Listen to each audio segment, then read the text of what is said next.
Hello everybody, welcome to another video. This week, just give you a little bit of insight as to what we're doing with the van and answer a couple of questions that I've had regarding sort of what sort of things we're doing with it. So come have a look inside and I'll show you around.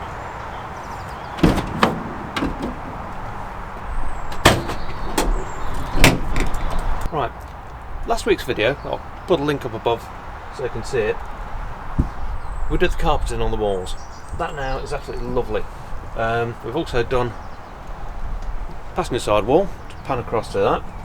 So that's all done, ready to move on. The next stage that we're going to hit is going to be actually doing the rear doors and the side sliding door, but there's a couple of bits I've got to work out on that before I can actually complete it.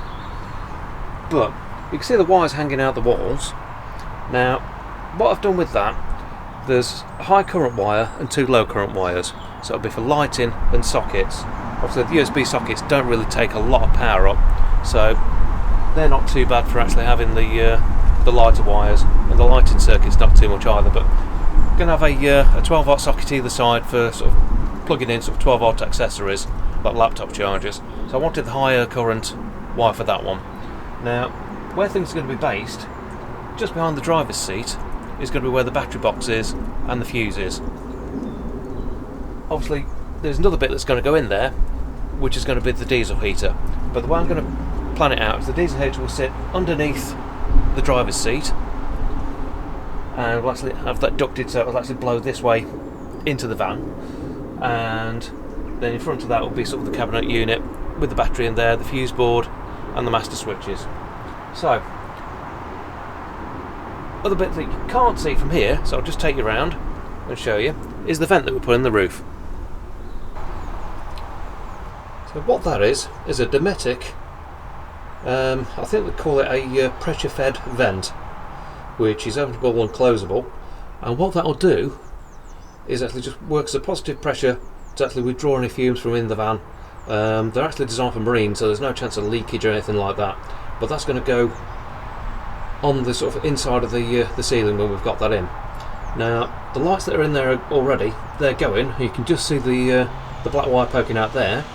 That's going to be for the main lighting wire, which will spur off into the spots that we've got for it, but obviously that'll come in once that's all been set up and the ceiling's in place. And one of the other big questions that have been asked quite a few times now actually is why we're not putting windows in the side. Well, we've actually got windows at the back, and since that's where the seating's going to be, we didn't really see much point in actually sort of cutting out and putting extra windows in the side. Plus it just gives that little element of sort of stealth to it as well, so it doesn't really look like a camper. It gives us more chance to park it up somewhere it won't really gain any attention when we're not with the vehicle, so that's the main reason behind it.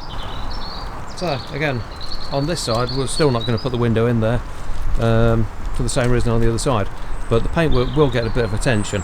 Obviously at the moment it's quite dirty and grimy, that's just what the weather's like at the moment, but that'll be improved once the weather settles down. We can actually get a bit of polish on it, bring it up and touch up anything that needs doing, but that's just a cosmetic thing, so there's nothing too bad to do about that.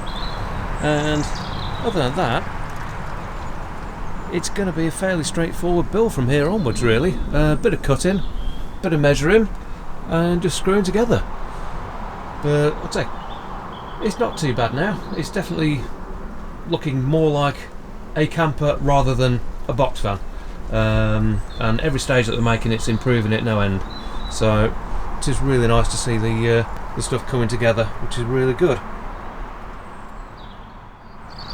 So there you go, that gives you an insight into what we're doing with the van, where we are and what we've got left to do.